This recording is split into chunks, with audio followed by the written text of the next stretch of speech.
Bom, boa noite a todos e a todas. A benção a todos e a todas. É um prazer muito grande estar aqui de novo, né? No grupo de estudos Braulio Goffman, porque eu, compartilhando aqui dessa grande família maravilhosa que vem fazendo um trabalho brilhante de utilidade pública, né, de resgate e preservação da tradição cultural de matriz africana.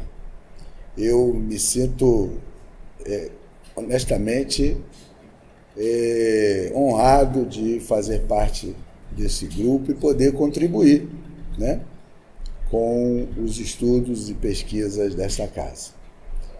Eu quero dizer que, antes de tudo, eu preciso dizer, como eu sempre digo, acho que nas outras palestras eu já devo ter dito isso, existem várias verdades. E esta é a verdade em que eu acredito. Mas ela não é absoluta. Existem outras verdades que as pessoas acreditam e têm como fé. Eu disse lá atrás, no passado, eu me lembro que foi num grupo ainda do Orkut, eu disse assim, e já até colocaram num livro isso, viu? Essa frase, dizendo, como eu sempre digo, botaram assim mesmo, mas tudo bem. Eu digo sempre assim, peço que não acreditem em mim, mas imploro que vá pesquisar. Nós precisamos pesquisar. Tenho hoje, disse, quando divulguei o banner, o flyer da palestra, eu tenho dito que cuidar de orixá é muito fácil. Cuidar de Nki, Vodun, é muito fácil. Aonde você colocar, ele fica. Se você botar de amarelo, verde, azul, ele vai. O difícil é cuidar de gente. Gente tem fome, tem frio, tem calor, tem tristeza, tem uma série de problemas, falta de dinheiro, né?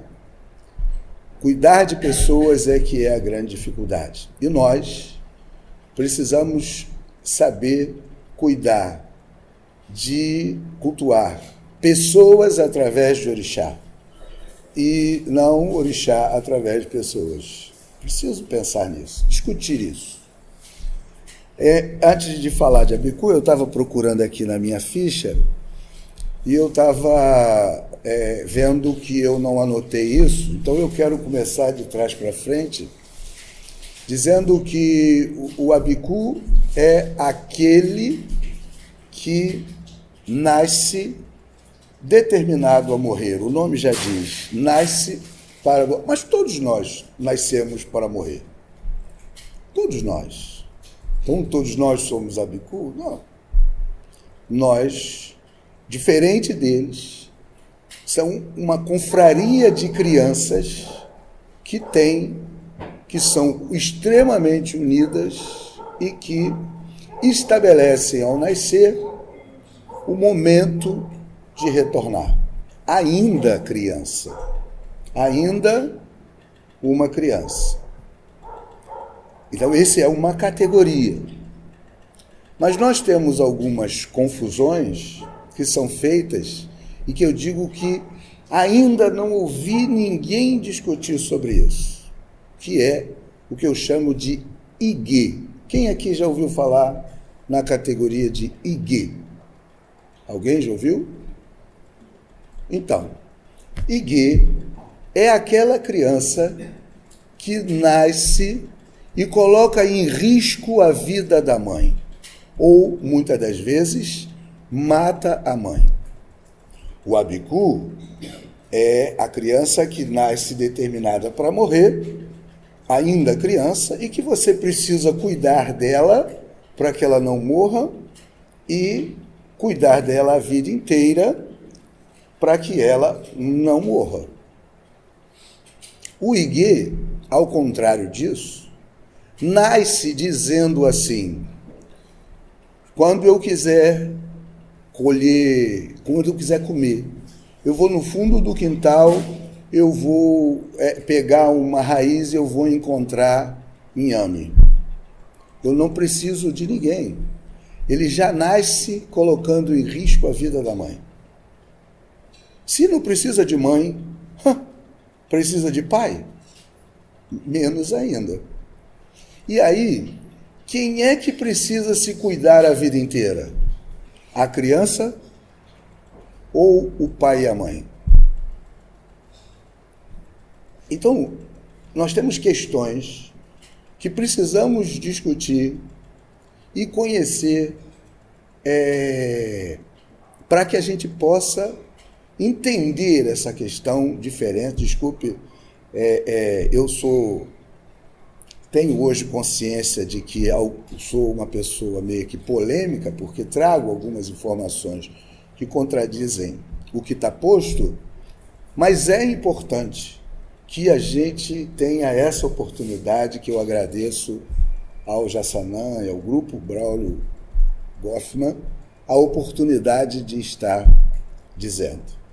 É fundamental que a gente entenda o que é que nós estamos fazendo enquanto sacerdotes. Muitos se especializaram em fazer candomblé, a cantar, a dançar, a vestir orixá, mas nós precisamos entender que cuidar de pessoas é muito importante. É importantíssimo para que a gente possa ter uma qualidade de vida melhor, ou dar a qualidade de vida melhor àqueles que buscam a nossa casa. Quando eu falo de guia, de abicu, a gente tem uma série de versões. A gente tem, cada um diz, até mesmo esta criança que nasceu e que a mãe morreu, muitas das vezes é rotulada como abicu. Eu já até ouvi isso, quando na realidade esse é o Iguê. O Iguê é aquele que nasce com cordão umbilical, ou que de repente estava para nascer parto normal e de repente foi ter a necessidade de fazer uma cesariana às pressas para poder salvar e dificilmente, quer dizer, claro que o médico busca salvar ambos, mas a prioridade é da criança. Então, o abicu é uma confraria de crianças que são extremamente unidas no EBA. Primeiro, a gente precisa entender também que existem dois espaços de vida. O Egbe Orum, a comunidade no Orum, e o Egbe Aie, a comunidade no mundo físico. E esse Orum e esse Aie é aqui mesmo, não é lá no céu. A gente até diz que é no céu e tal, mas o mundo espiritual, ele habita aqui entre nós. Só que nós não vemos quem está no Egbe Orum, mas eles conseguem nos enxergar. Nós vivemos lá no Egbe Orum e estabelecemos o momento de nascer e viemos para o Aie para nascer. Quando eu falava em consciência mítica, cosmogonia, consciência mítica, eu falo naquela divisão entre o Orum e o Aie, o portal, o Akassô. Nesse portal, nós temos o guardião desta fronteira, que é Onibodê. Tem até cânticos que falam Onibodê, Orum, Onibodê, Nionolá, Nionolá, é Mariú, né? Cantigo, muitos cantam para Ogum isso, né? Como o guardião, Onibodê. E nós passamos por Onibodê e dizemos a Onibodê o que vamos realizar aqui. Esta confraria de criança acompanha a criança, aquele que se determinou a nascer, até a confraria e ele diz para esse grupo: quando acontecer isto, eu volto.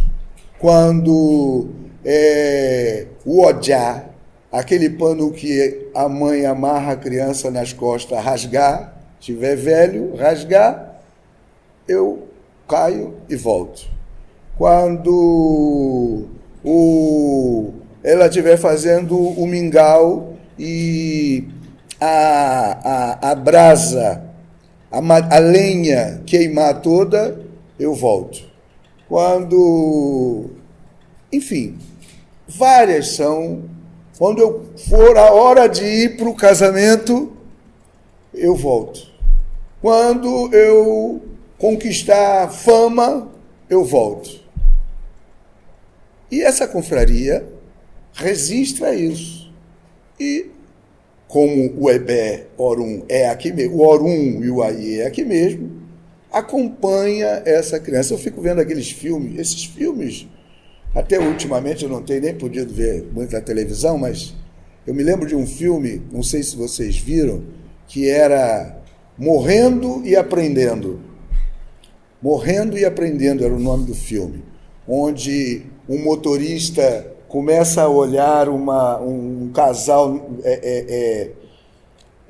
namorando do lado e um casal, um homem que ia levando uma mulher para o hospital, e esse ônibus tinha mais uma enfermeira, tinham 3 pessoas. E, de repente, ele olhando o casal namorando, se perdeu, o ônibus caiu da ponte. Ao mesmo tempo que bateu no carro e o do casal que estava indo para o hospital, e a mulher teve que parir ali mesmo. E naquele mesmo momento os 3 morreram. E aí o espírito acompanhou, não que seja o Abiku, estou só falando para que a gente tenha ideia de viver acompanhado de espíritos. Né? Esse filme mostra claramente isso, assim como Ghost, né? Enfim. Então, essa criança, voltando à questão do Abiku, essa criança determina a hora de voltar e a confraria vai ficar ali cobrando ela. Essa criança, ao nascer, no terceiro dia de vida, o babalaú, ou o sacerdote, que eu digo que eu falo de babalaú, mas isso é uma visão africana. Porque no Brasil, muitos não têm o título de babalaú, mas têm a responsabilidade sobre aquela pessoa que cultua. Portanto, eu gosto de fazer essa observação. Senão,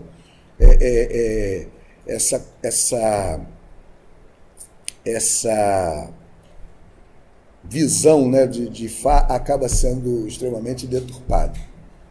Mas o que eu quero colocar é que no terceiro dia, o sacerdote vai até a casa daquela criança e vai fazer a consulta do destino dessa criança.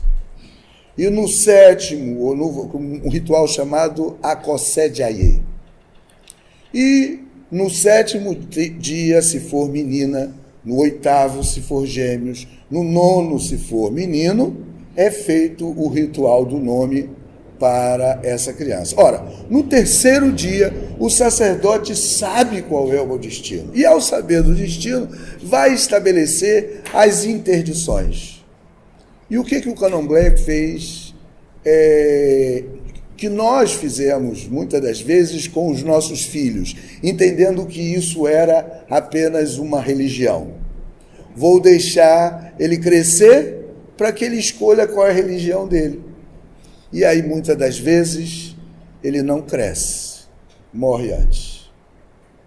Porque não foi observado esta relação de Abiku.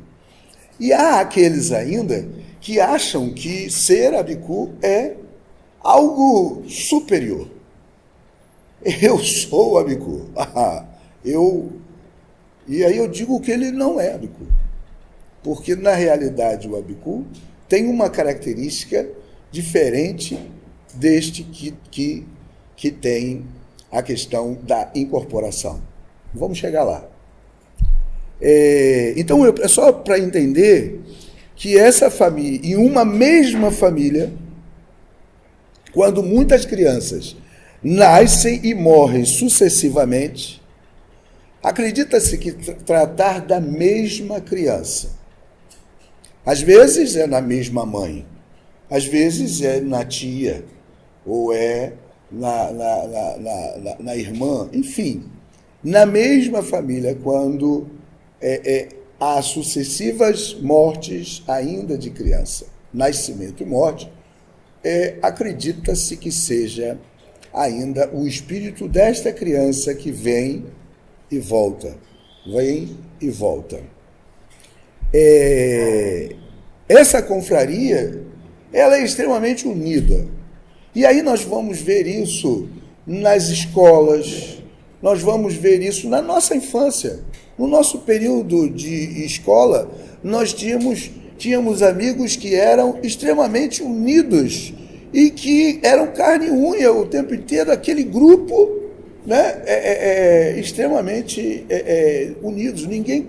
Eles não se davam com ninguém, mas eles eram. Eu tive no tempo do quartel dois amigos que se encontraram, trabalhavam na oficina mecânica e estabeleciam que iam trabalhar o tempo inteiro para construir a sua oficina quando saísse do quartel. Logo que saiu a polícia militar feminina, um deles foi em casa, moraram no quartel para poder economizar dinheiro. Um deles foi em casa num final de semana, atravessando Manguinhos, Triagem, enfim, uma estação dessa de trem, um assalto, a policial militar feminina reagiu, e aí uma bala perdida, matou um deles. Matou um deles. Não levou um mês. O amigo, tirando o serviço na guarita da garagem, alguém veio, um outro colega foi render, e aí foi dar um susto nele com o fuzil, só para fazer o barulho. E esqueceu que aquilo dá um empurrão para frente, um coice, né? E aí o puxão, ele estava com o dedo no gatilho, a bala disparou e matou o segundo. Foi um engano, foi um acaso. Eram dois amigos. Eram dois que eram unidos e estavam determinados a construir alguma coisa. Tivemos o caso dos Mamonas Assassinas, por exemplo, que foi um exemplo disso, né? Um deles, inclusive, tinha previsto que não queria viajar naquele momento, mas eram amigos de infância que constituíram aquele processo. Então, essa confraria de espíritos, ela vai estar o tempo inteiro cobrando o retorno daquela criança. Eu disse que aquela criança que nasce após a morte de um outro, ela é considerada um Abicu. Mas é preciso verificar, é preciso consultar, é preciso saber quais são as interdições daquela criança, que é uma outra questão que a gente precisa discutir, que são os EWO, as interdições. Infelizmente, nós, do Candomblé, quando eu falo assim, eu não estou saindo dele não, porque eu nasci dentro dele. Eu estou com 58, faço 59 anos agora, e nunca tirei férias de orixá. Então, eu posso... E tem 41 de iniciado. Então, eu digo que vim de lá, né? Vim e continuo, como diz o outro, candomblessista. Então, não estou aqui querendo trazer nenhuma tese diferente disso. Mas a gente precisa entender que as interdições também precisam ser discutidas de uma outra forma. Porque muitas das vezes a gente se baseia na interdição no orixá que a gente trouxe. Eu me lembro que quando eu fui iniciado, eu, por ser um homem do Oxóssi, não podia comer aquilo que estava no caderninho escrito: o povo do Oxóssi não pode comer isso. Né? Obrigado. O povo do Oxóssi não pode comer isso. Aquele que é de Baloaê não pode comer aquilo que está ligado ao Baloaê.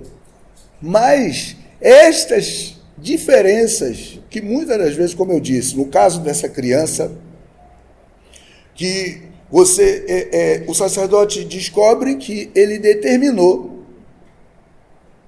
que o Odiá, ao rasgar, ele volta. Então, foi determinado que a interdição da vida dele, né, que não foi por um acaso, foi determinado que ele nunca pode estar num odiá feito de pano. Ele precisa estar num odiá feito de pele de animal. Para quê? Para não rasgar. Todo fogo que a mãe fizer para fazer comida, para fazer mingau, precisa ter um tronco de bananeira junto com o carvão. Porque o carvão pode acabar, a lenha pode acabar, mas aquele tronco vai ficar ali sempre cozinhando. Sempre, ou seja, ele nunca vai perceber a hora dele retornar. Tem um outro Itan que fala, que eu dei aqui o exemplo, a menina diz, quando a hora de ir para a casa do marido, ao casar, que a família leva ela, ela vai voltar. Então foi determinado para aquela família que ela nunca vai saber o dia que ela vai para a casa do marido. Naquele dia é hoje. Leva ela sem saber, para que ela consiga chegar lá e não morrer pelo caminho, né? Nada aconteça. Então eu estou dando aqui alguns exemplos só para que a gente possa ampliar aí a questão do debate. Outro dado importante que eu gostaria de falar são as precauções mágicas utilizadas e que a gente faz muitas das vezes sem entender no candomblé. Por exemplo, no momento em que a gente está dentro do roncó, há um momento dentro do roncó em que a gente tem pesadelos, que a gente... depois eu vou falar. Depois você avalia se pode deixar no vídeo ou não. Eu vou falar, tá bom? Porque, na realidade, o roncó é o roncó. O rum é comunicação, é o local de entendimento. Có é não. Logo, o roncó é um local onde não se tem entendimento. Ali também é chamado de Ile Ibu Aku, a casa dos mortos da floresta. Ora, dentro desse espaço que tem folha, que tem uma porta só, né? Que não tem outras janelas, só tem uma porta, é um ventre. Ali habita todos os espíritos que eu diria que estão no Ebelro, habitando o Ebelro. Há um momento em que as pessoas, muitas das vezes, ouve relatos de que lá dentro as pessoas sonharam com gente que já morreu, sonhou que estava sendo enforcada, sonhou que estava tendo relações sexuais, né? Ali naquele momento Ora, mas tudo bem que o ancestro sonhou com gente que já morreu, tudo, uma relação sexual, porque muitas das vezes, ao sair do Egbeorum, que é uma outra questão que a gente pode até falar mais à frente,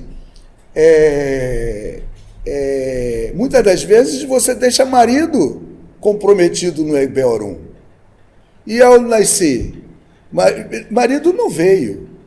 E muitas das vezes causa complicações, não tem nada a ver com a Abiku, mas causa complicações para aquela pessoa que não consegue se firmar com o marido, que não consegue, né? Por quê? Porque o marido do Egbeorum traz problema. Então, voltando à questão do Oncó, aquele é um ambiente onde há a necessidade de você colocar, como eu disse aqui, as precauções mágicas, para evitar que o espírito se aloje naquela criança, naquela pessoa que está lá dentro.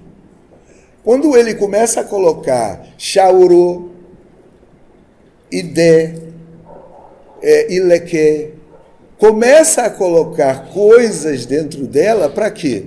Para que sirva de proteção a ela. Ao contrário de que muita gente diz que o Chaorô é para fazer barulho, porque se o Iaô for fugir, a gente pega ele. Não tem nada a ver. Na realidade é para fazer barulho. Não, então vou botar algodão, vou botar palha da costa, que é para não fazer barulho. Na realidade aquilo é para fazer barulho mesmo, para espantar os espíritos que habitam aquele local. Muitas das vezes, a partir dali, a coisa começa a amenizar. A pessoa começa a ter uma tranquilidade maior. Então, essas precauções de guiso, pulseira, vai servir para evitar que essa criança possa retornar. Eu posso ainda dizer, já que eu falei nesse assunto, eu quero aproveitar para dizer de uma outra questão, que é aquilo que hoje as pessoas já têm até teses no Google, gente falando sobre a questão do Abiaxé. O cara nasceu dentro da barriga lá dentro e por isso ele já nasceu feito. Ele não precisa fazer mais nada. Ao contrário, ele precisa fazer alguma coisa, porque ele habitou num local onde tinha espíritos do Egbeorum que poderiam estar alojados na vida dele. Então, ao contrário, ele é uma pessoa que precisa fazer coisas para que tenha algo dentro dele que possa defendê-lo e mantê-lo vivo. Uma outra coisa que é também importante é a questão do nome. Nós, do Candomblé, eu estou fazendo aqui uma comparação só para que a gente possa parar para pensar. O nome, ele é um ofó, ele é um mantra. Se você toda hora fala uma coisa, a mãe diz assim: meu filho, desce que você vai cair. Desce que você vai cair. Você vai cair daí, menino. Aí, bum, caiu. Eu não falei que você ia cair. Ele não adivinhou. Ele poderia não cair. Mas ela determinou: você vai cair. Você vai cair. Você vai cair. Então a gente aprende que não deve dar exemplos. Não pode falar o que a coisa ruim não deve ser dita. Assim é o nome, ao contrário disso, é o nome. O nome, muitas das vezes, toda vez que você chama a pessoa por um nome que tem um sentido lógico, eu posso dizer, por exemplo, para um abiku, o Maaku. Eu dou o exemplo de Maaku.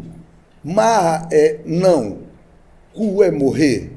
Então, quando eu estou todo dia, Maaku, Maaku, Maaku, eu estou dizendo não morra, não morra, não morra, não morra, todo dia. E nós, dentro do Candomblé, nosso nome é um segredo. É um segredo. O nome É o seguinte, era o contrário, até a povo de... Hoje até estamos falando mais de né, Oruncó, ou então inventa um outro que é para poder não dizer o verdadeiro, senão chama o santo, enfim. Na realidade, nós nascemos, renascemos e recebemos um nome, ao caso diferente da criança, né, que no Incomode AD recebe um nome, como eu posso dar o exemplo, meus filhos, minha filha foi Iguê, atropelada, a mãe foi atropelada com 8 meses nascido, você lembra disso? 8 meses de gestação, em frente ao Mercadão de Madureira, e aí, quando foi nascer, ela foi para fazer parto normal, e por muito sacrifício, ela sobreviveu, e quando foi nascer, o nome dela é Oxabumim. Bumim, meu presente. Bum é presente, Mi é meu. Oxá, meu presente de Oxá. Então, se todo dia eu digo Oxabumim, Oxabumim, Oxabumim, eu estou fazendo bem para ela, ou eu estou fazendo bem para mim? Porque, na realidade, se foi um presente que eu ganhei, esse presente tem que ser bom para mim. Não pode me levar. Tá certo? Hã? Assim é a mãe. Oxabumim. Ou, quer dizer, a mãe, quando chama Oxabumim. Meu presente de orixá. E todo mundo que chama ela de Oxabumim. Meu presente de orixá. E se esse presente, se é um presente, esse presente não pode ser ruim para mim. Né? Eu preciso me cuidar para que eu não tenha problema. É uma criança provida de sorte. Ela nasce com sorte. O caso do meu filho é Olutobi, registrado. Tobi, Oluatobi, grande Senhor, grande Senhor. Por mais que ele queira se desvirtuar na vida, eu estou dizendo na cabeça dele, é um grande Senhor, tem que ser um grande Senhor. Né? Assim é o exemplo de nome que eu estou querendo colocar. O nome é importantíssimo para o Abiku. Eu posso dizer aqui vários, Omotunde, a criança voltou, Aiedum, a vida é suave, Ayorumbó, aquele que vem do céu, voltou, Cuforidim, enfim, aqui ficar falando assim é bom ter escrito, né?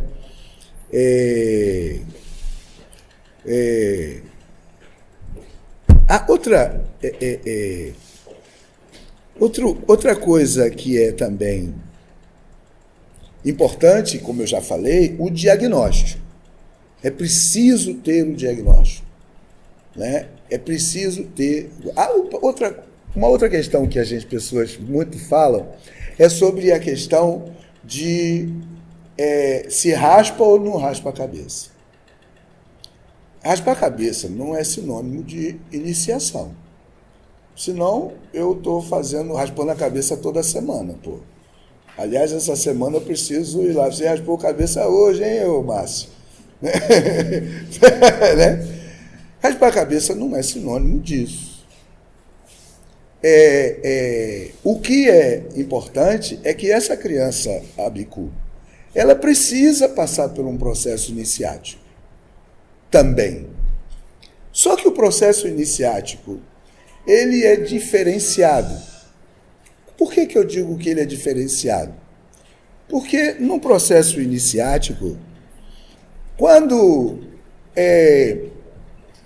a pessoa bola, vamos chamar de bolar, o elegum, quando você faz esse processo, ele bola, ele morre.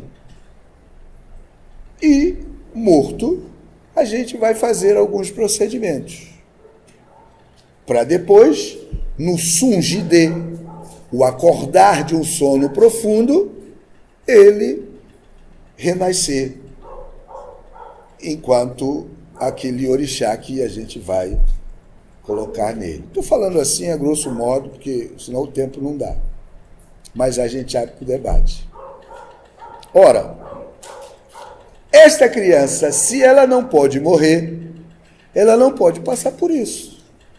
Mas isso não significa que ela não tenha que ter alguma força vital dentro dela para mantê-la viva, para ajudá-la à condução da vida.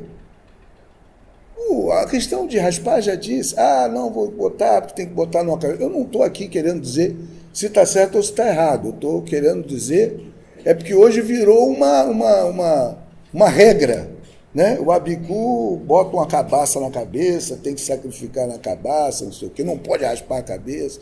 Então eu estou colocando isso só para poder, de repente até tem esse ritual para uma outra situação, mas não necessariamente para esta questão do abicu.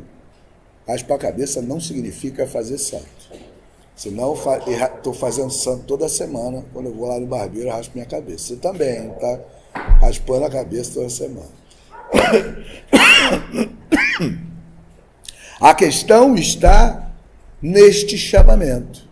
Porque naquele momento em que a gente está chamando, não está chamando orixá, ninguém vai chamar, ninguém vai morrer porque o orixá não, o orixá entra e toma e está vivo. Aquilo que está lá bolado, ou que está lá elegum, como a gente chama, na realidade é o morrer para renascer, tá certo? Quando a criança morre e que se detecta isso, muitas das vezes, lá em África, essa criança ela é marcada, ela é cortada, é mutilada antes de ser sepultada. Essa mutilação é uma forma de marcar, porque entende-se que aquela criança vai retornar. E se ela retorna com a mesma marca, está ali a prova de que é aquela mesma criança. Então, isso é uma outra prática, né, que é utilizada até para privar aquela criança, aquele abicu, de retornar. Então, se ele está marcado e ele está para retornar e pode retornar marcado, ele não retorna, porque senão vão me identificar. É melhor que eu fique onde estou. Então, esta mutilação na cabeça, eu estou falando de uma tradição cultural, né? Que também é outro dado importante.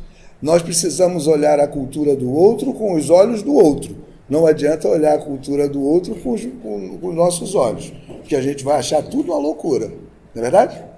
Então, na cultura, com os olhos daquele que tem esta tradição, vai entender que o pequenino cadáver mutilado ou queimado vai servir para privar da vontade dele retornar, dele recomeçar.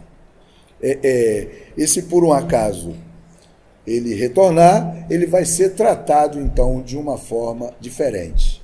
Como é que a gente, primeiro, identificou as interdições?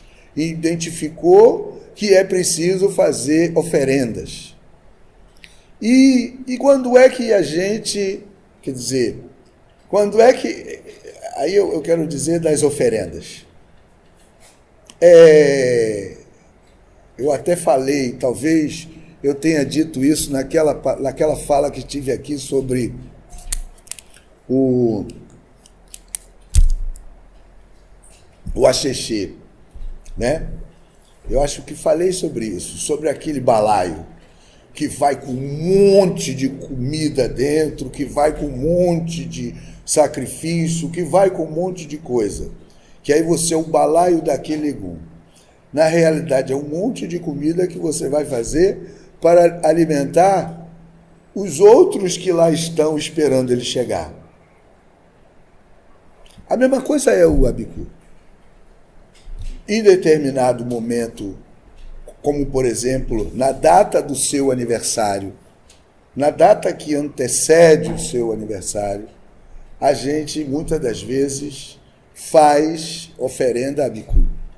E essa oferenda de frutas e de coisas que são determinadas, assim como frutas, vão ser colocadas, muitas das vezes, amarradas e colocadas nas árvores, né? Porque, como a gente diz, que acredita que o habitar, mesmo no Ebel-Orum, o habitar desses espíritos é a copa de grandes árvores. Por isso a mulher, quando está grávida, ela durante um período, né, os primeiros meses de gravidez, sobretudo nos primeiros meses de gravidez, ela não passa por embaixo de árvores frondosas, né? Frondosas, fala, né? Árvores como o iruco, como a gameleira, enfim, árvores frondosas. E muitas das vezes a gente coloca essas oferendas amarradas na árvore para alimentar aqueles que lá estão, para que aqueles que lá estão não estejam, não venham aqui para provocar a morte do que aqui está. Tá certo?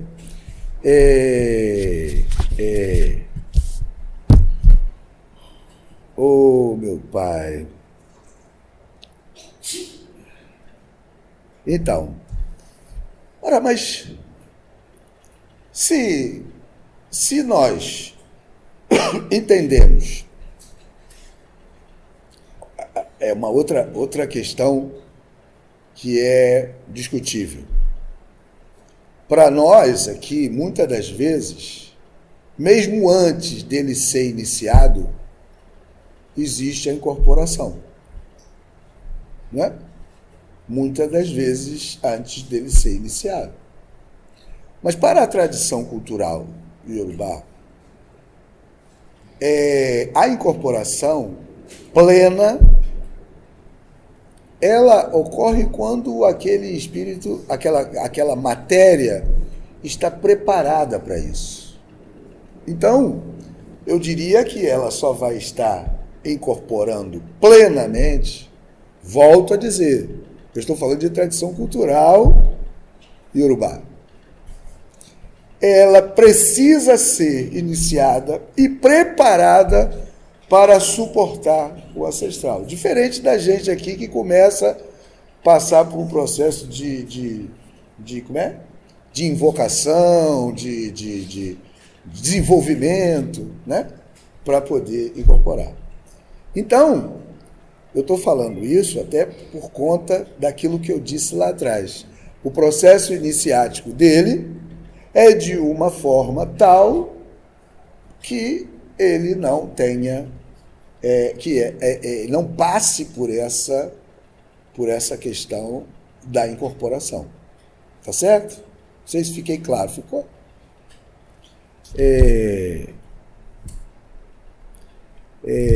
Uma outra coisa que eu penso, o culto dos orixás é totalmente separado do culto dos espíritos ancestrais. É preciso que a gente entenda que a ancestralidade, o antepassado Egungun, ele,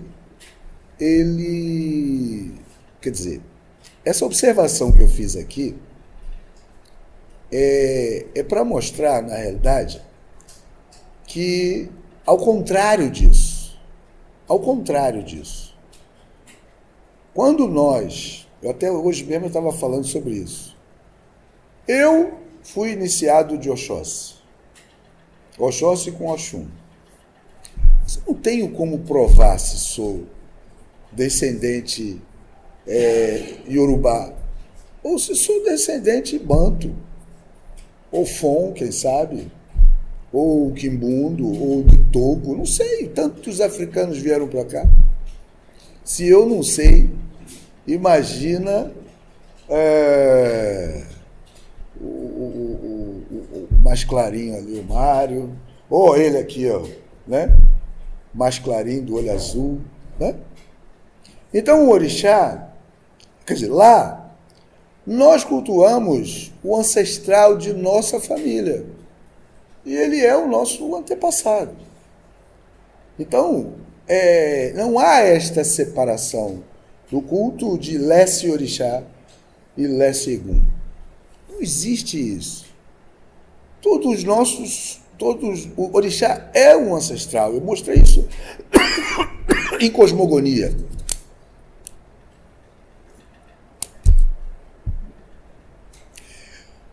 Uma coisa é orixá enquanto elemento da natureza.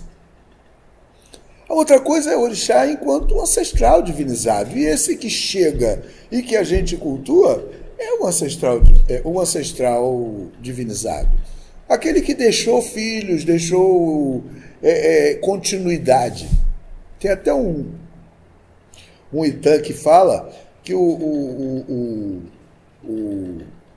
cágado, o porco com raiva do cágado, porque não vai dar para contar ele todo, mas ele pega a pedra que estava,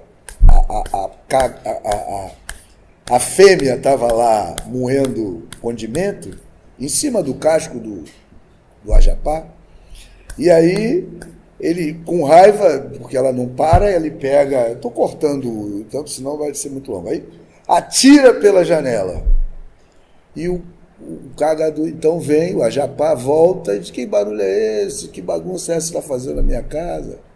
Por que é que... Não, porque você me prometeu que ia me pagar hoje e tal. E aí ele vai: pera, eu vou pegar seu dinheiro. Vou pegar seu dinheiro. Foi lá, pegou o dinheiro, mas olha só, aquela pedra que você jogou lá fora, eu ganhei do meu pai.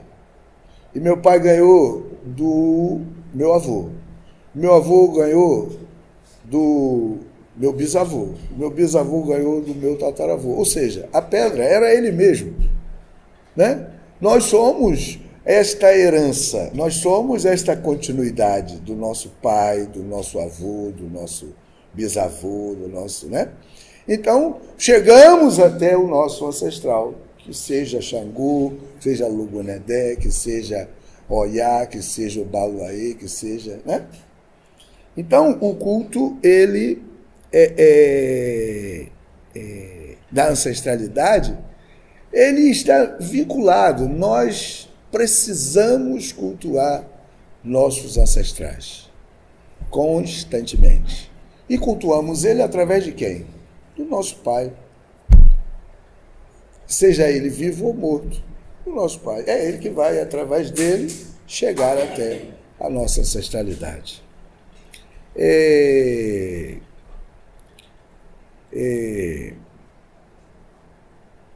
Então, eu para dizer assim, é preciso que fique claro, a criança Abiku, ela é uma confraria. Outro dado importante, Ibeji. Ibeji, aliás, nós estamos aí no mês, né? No mês de Ibeji. Ibeji no Brasil é uma maravilha. Bolo e guaraná satisfaz tudo. Mas Ibeji é tão perigoso quanto o Abiku. É preciso que pesquise isso. Nós, no Brasil, temos os espíritos de criança como a maravilha da vida. Mas Ibeji é tão perigoso quanto Abiku. A gente tem uma cantiga que fala assim: Epombé. E África não tem bolo, tem guaraná, tem muita fruta. É só olhar os filmes romanos, os filmes da antiguidade, o que se comia? Era caça, fruta, né? Legume cru, não é verdade? Então, essas coisas todas que a gente tem aqui são coisas nossas, da nossa época, do nosso tempo, da contemporaneidade.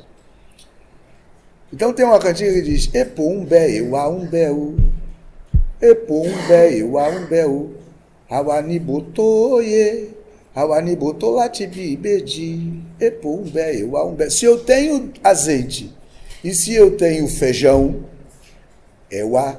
por que temer Ibeji? Ora, eu tenho feijão e tenho dendê para oferecer a eles. Então, eu não preciso temê-los, porque eu tenho para oferecer. Porque se eu não tiver, eu, de repente, preciso temer. Eu me lembro de um caso de uma pessoa, vou falar assim para não... Uma pessoa que foi minha aluna, e na época que eu estava aqui em Cascadura. E, de repente, ela entrou para fazer santo numa casa e ela começou a dar problema para o barco. Começou a dar problema no barco. Ela começou a falar igual menino, ela começou a agir de forma diferenciada. E aí o pai de santo foi, tirou ela, mandou ela para casa, para esperar o barco ficar pronto, para todo mundo sair, para então trazer ela de volta para dar continuidade ao culto dela.